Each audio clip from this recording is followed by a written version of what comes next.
Coming up on One Detroit, we'll unpack the findings of a new report on the declining health of Michigan residents.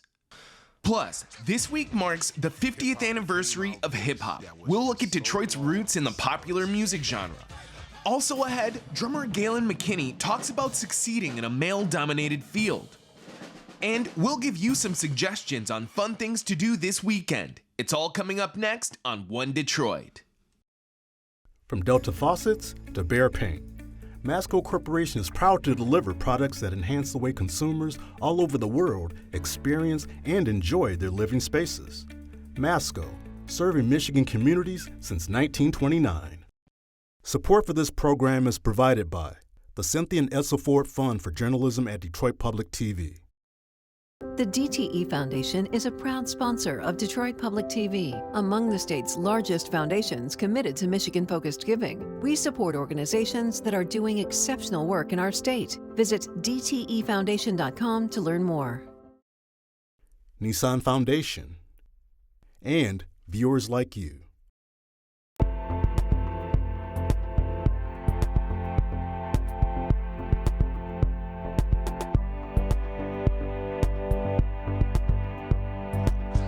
Just ahead on this week's One Detroit. Happy 50th birthday to hip-hop. We'll examine Detroit's connection to the art form rooted in racial and social justice. Plus, we'll catch up with jazz drummer Gayelynn McKinney to hear about her latest musical projects. And Cecilia Sharp of 90.9 WRCJ fills us in on some of the fun activities in Metro Detroit this weekend and beyond. But first up, a report on the health of Michigan's population. The Citizens Research Council of Michigan and the nonprofit organization Altarum have partnered to produce a series of 5 reports titled Michigan's Path to a Prosperous Future. The latest research focuses on health trends in the state. I sat down with the director of Wayne County's Department of Health, Human and Veteran Services, Dr. Abdul El-Sayed, to get a breakdown of the data.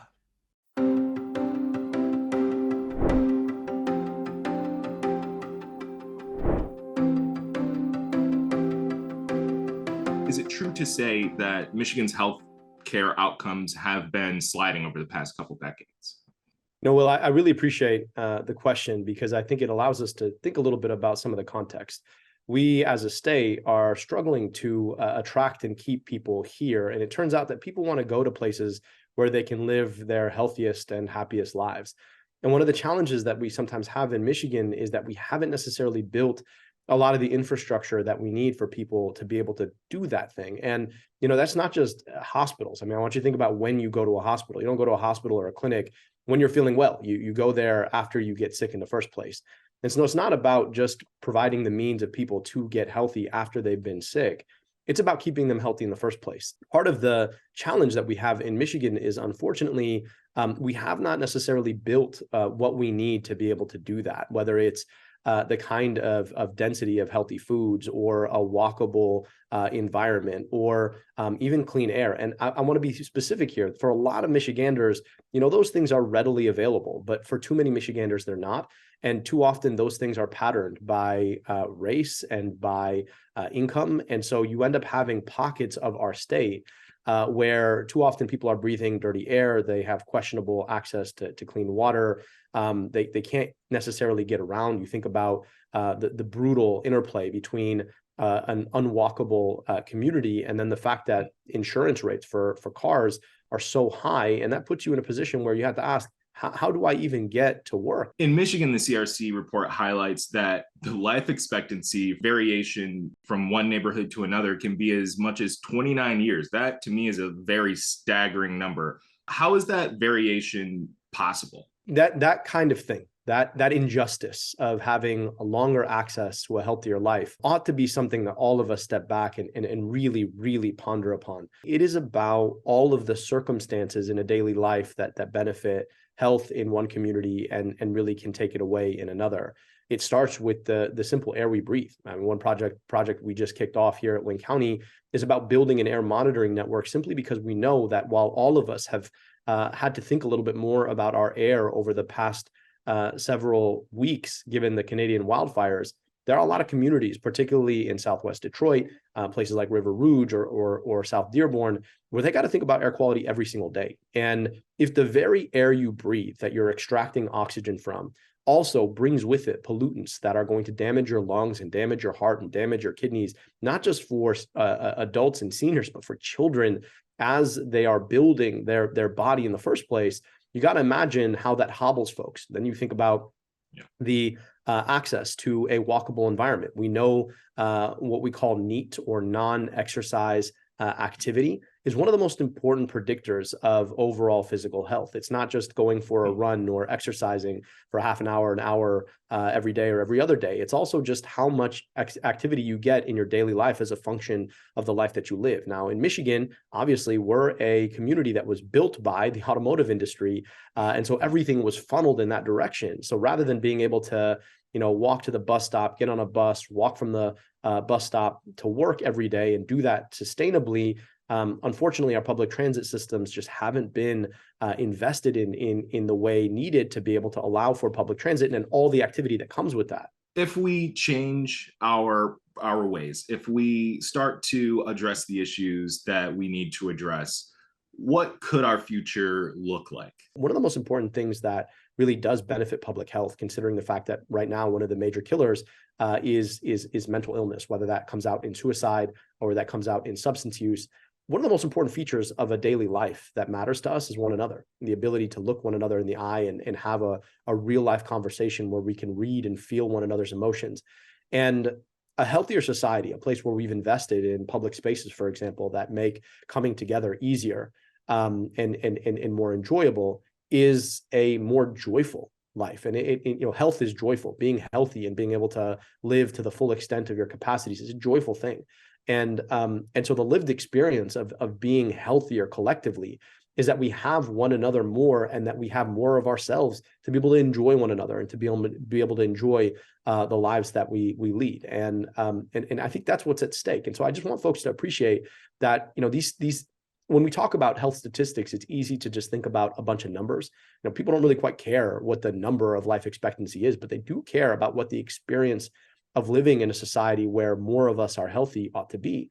And I think that just becomes a more joyful, more collectively oriented and engaged society, where we spend more time with one another and the people that we love.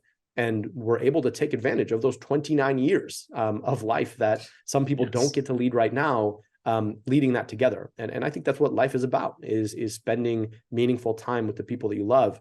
And when some people lose 29 of their years, right, and you think about the pockets where that's concentrated, we are literally robbing ourselves, not just of health, but the joy that living can offer. And that is a question of public policy. And I know a lot of folks think, well, health is about what I choose to do. It's about the food that I eat or the exercise that I choose to do. Yeah, those are all true. And, no doctor's ever going to tell you don't eat healthy and don't exercise. Right. But the choice to do those things doesn't actually exist evenly for everybody. Let's turn now to a major anniversary in the music industry. The hip-hop genre officially turns 50 years old on August 11th. It was on that date in 1973 that the art form was born at a party in the Bronx, New York. Today, it has evolved into the fastest growing genre in the world. One Detroit contributor and self-proclaimed hip-hop nerd, Bryce Huffman, reports on Detroit's connection to the hip-hop culture and movement.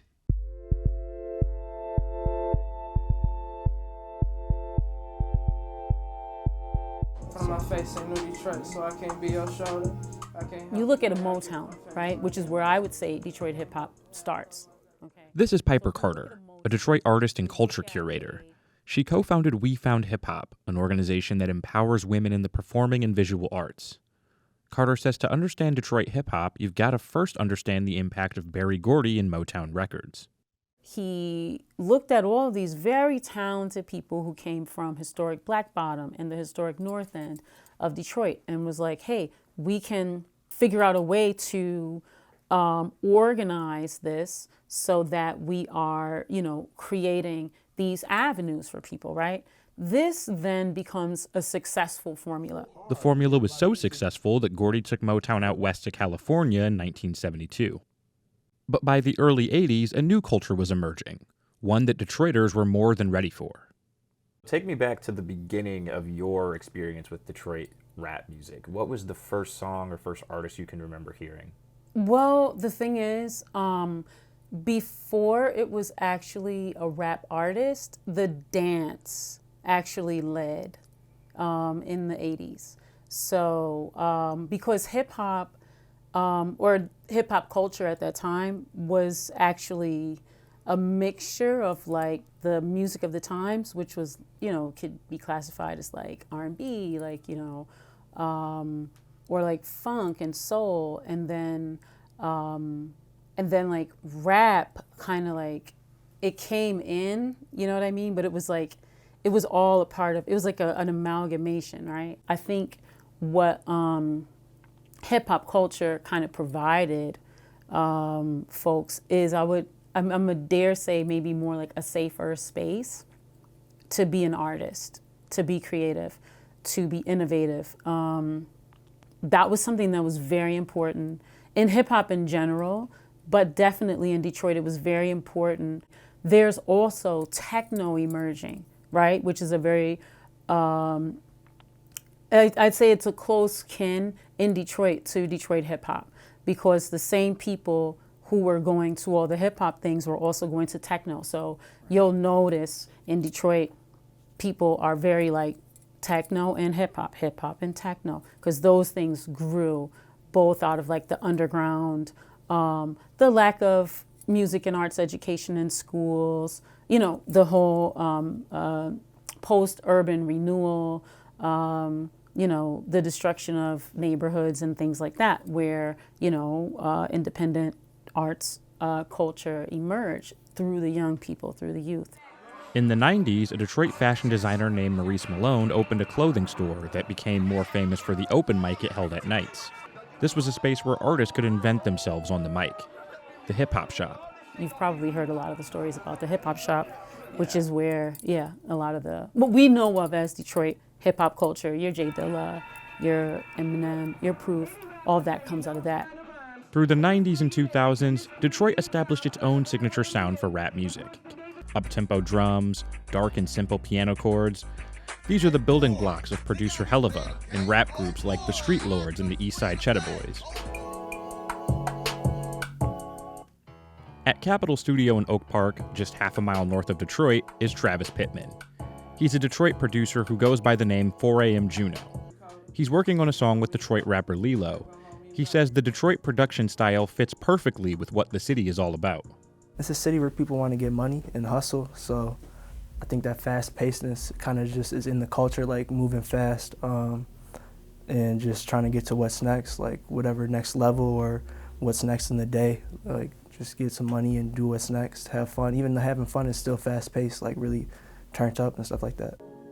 This sound, however, was confined to Detroit and a few other cities in the Midwest for decades. But recently, rappers like 4-2 Doug, T Grizzly, Babyface Ray, Sada Baby, and Icewear Vezo have been getting praise from folks beyond Detroit's borders, all while keeping the Detroit sound alive. Like you were saying, it's been really regional. So I think that the fact that everyone's hearing it now, it's like something new and exciting. Juno has been recording music in Detroit for the past 7 years. There's been a whole conversation about other rappers from other cities kind of taking Detroit's sound and style. What kind of pride does that give you as a Detroit artist, someone who's really from here and is really in the scene? I think it means that we're doing something right. If other people want to emulate it or make stuff similar to it, or they must be somewhat a fan of it or they're influenced by it. The more recent Detroit rappers are able to get their music to bigger audiences than ever before thanks to the internet. Lilo, whose real name is Khalil Jewell, believes Detroit style is the new standard for what's hot in hip-hop. We have like different artists embracing Detroiters and the Detroit style, and it's kind of allowed it to breach places that it didn't breach before. It's hand in hand with the art scene. It's hand in hand with the sports scene, or everything is touched by the rap scene. Everything is touched by every aspect of Detroit is kind of this conglomerate. And you just got to look deep enough to see it. So I feel like being passionate about any part of Detroit's art world is going to lead you to the music. Lilo says he wants his music to bring awareness to the everyday struggles of Detroiters. Those struggles, he says, include crime and poverty. So instead of me providing ways of necessarily being able to stop these problems, instead I am a voice that people can empathize with and maybe see themselves in, or if they have no clue about what's going on in my city. Lilo is still in the infancy of his career, but he knows he has a lot of opportunities ahead of him. He says seeing some of the biggest Detroit rappers finally getting shine after years of grinding gives him all the confidence he needs. With those kind of success stories in front of me, it's kind of like, how can you fail? With more eyes on the scene than ever before, Detroiters like Carter, 4am Juno, and Lilo are proud to be a part of the city's deep hip-hop scene.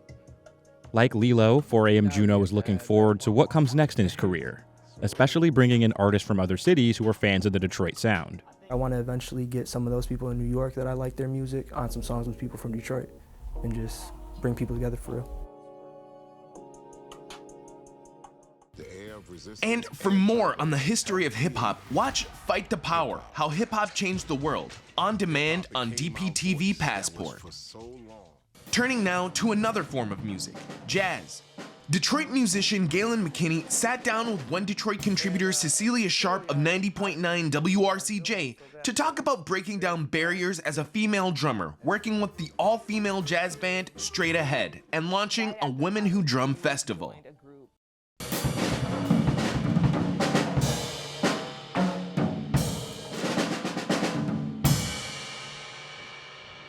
My guest today is one of Detroit's finest drummers, Mrs. Gayelynn McKinney. Welcome to the show. Thank you, thank you. Thank you for having me, see? Absolutely. Now, Gayelynn, you come from a musical family. Your father is the legendary Harold McKinney. Your mother is a well-noted singer. Your siblings are musicians, trumpeters, singers, you name it. So you had no choice. I had no choice. But to become a musician. Yeah. You started playing drums at the age of 2. I got my first official lesson at 9 from Ike Daney. God rest his soul. He's not here either anymore. But he also started teaching me officially, like rudiments and things like that at 9. So what made you, because you were playing the clarinet and saxophone, you were great. You already beat out the first chair. You challenged the first chair saxophonist within your first month of playing and won. Mm-hmm. What made you stick with the drums? Nobody knew I played drums until one particular day. The drums were out. And I said, oh, I went over there and I started playing on the snare and doing some stuff.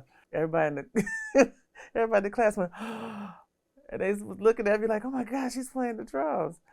And clearly, I obviously knew what I was doing, so that was very surprising to everyone. And so after that day, I was standing at the bus stop on my way home from school, and this little girl was looking at me like, and I was like, what's wrong with you? And she said, you were playing the drums. And I said, mm-hmm, yeah. And she said, well, you're a girl. I said, yeah, I know that. And she said, but you were playing the drums. I said, yeah. She said, well, you're not supposed to be playing the drums. The drums are for boys. Wow. And that really hurt my feelings. I was like, well, I'm a girl. I like to play the drums. When my father came home from New York one day, he had been doing some music there. And he didn't know how I was feeling. He just knew, he never knew I was thinking about quitting. And so he just came in all excited. Guess what? I said, what? I saw another little girl playing the drums. I said, really? He said, yeah. She was playing with Clark Terry. And she's about 8 years old. So I'm 10 and she's 8. And that drummer was Terry Lynn Carrington.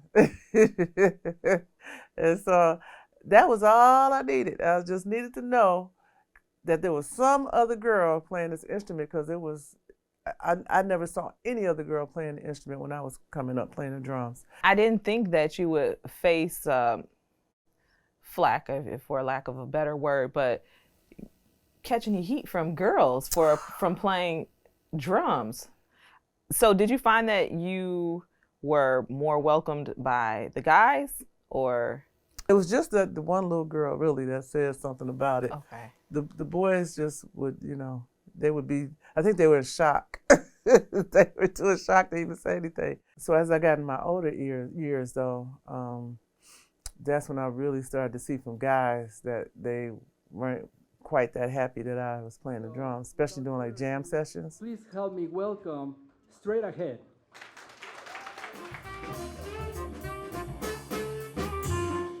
Right after college, you joined a group called Straight Ahead, an all-female jazz ensemble. How did that band come about? That band came about thanks to a woman named Mickey Braden, who was trying to find some musicians to perform at this club called Burt's Place. And it used to be on Jefferson, right across from Hart Plaza. And she couldn't find anybody. Everybody was busy. So she called me and she said, "Hey, Gayelynn, I'm trying to put a band together for Burt's Place for a Monday night gig."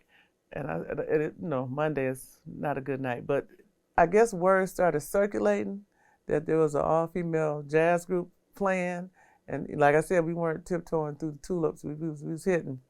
So by the next couple of weeks, a couple of weeks later, we had like 20 people come in the club. By the end of the second month, there was a line going outside of Burt's Place. On a Monday? On a Monday, from people wanting to see this all-female group.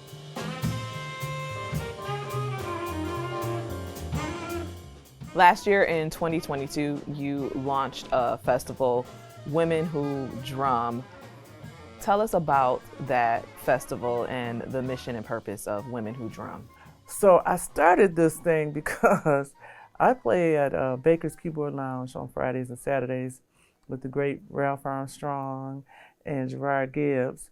And I've been doing this now since February of 21. And do you know that almost every weekend, one night out of that weekend, sometimes 2 nights out of that weekend, somebody says, "Wow, you're the first woman drummer I've ever seen." That's when the idea came to me. I said, well, I'm gonna start this festival because people here need to see and know that there's more than just me out here doing this. For one thing, I love performing. I love playing for people, especially who appreciate it. And so I feel obligated to give them a show. If you come to see me, I feel obligated to give you a show.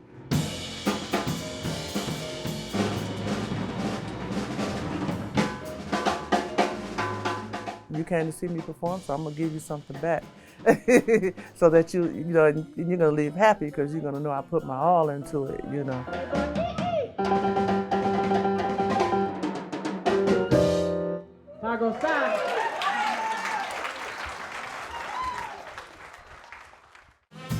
And you can check out this year's Women Who Drum Festival on August 16th at the DeQuinder Cup. There are several other events happening around town in the coming days. Here's Cecilia Sharp of 90.9 WRCJ with today's One Detroit Weekend. Hi, I'm Cecilia Sharp with 90.9 WRCJ. The weekend is so close. We are in the dog days of summer and there is still a ton of great things to take part in around Metro Detroit. So let's get to it. As many know, 2023 marks the 50th anniversary of hip-hop, and tomorrow, 7 p.m., the Detroit Institute of Arts is celebrating it with a presentation in its lecture hall, focusing on the contributions of women in hip-hop. And this weekend, Blake's Orchard and Cider Mill will be having its annual Sunflower Festival, where you can gallivant your way through the sunflowers, take part in DIY classes, where you can make and take crafts made with sunflowers, shop from over 100 artisans, and so much more. Also, on August 11th and 12th is the Dexter Days Festival, where people can enjoy food, art, music, and more. Dexter Days really has something for everyone in the family.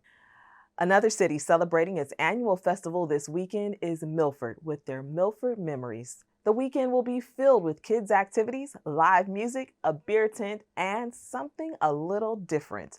There are sports tournaments throughout the 3 days, including basketball, volleyball, and cornhole. But if you're looking to see some action in the sky, you can head over to Willow Run Airport for the Thunder Over Michigan Air Show. You'll be able to look at aircrafts on the ground and see the planes take off and put on a spectacular performance in the morning and afternoon. And of course, there's so much more going on in and around Detroit. So here are more events to check out. Have a great weekend.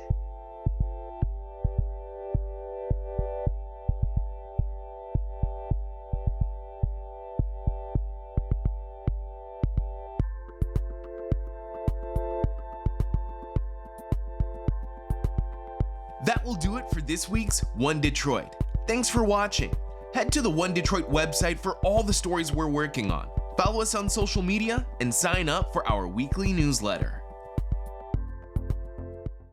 From Delta Faucets to Behr Paint, Masco Corporation is proud to deliver products that enhance the way consumers all over the world experience and enjoy their living spaces.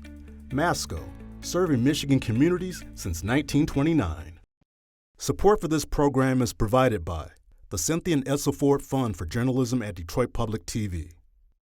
The DTE Foundation is a proud sponsor of Detroit Public TV, among the state's largest foundations committed to Michigan-focused giving. We support organizations that are doing exceptional work in our state. Visit dtefoundation.com to learn more. Nissan Foundation and viewers like you.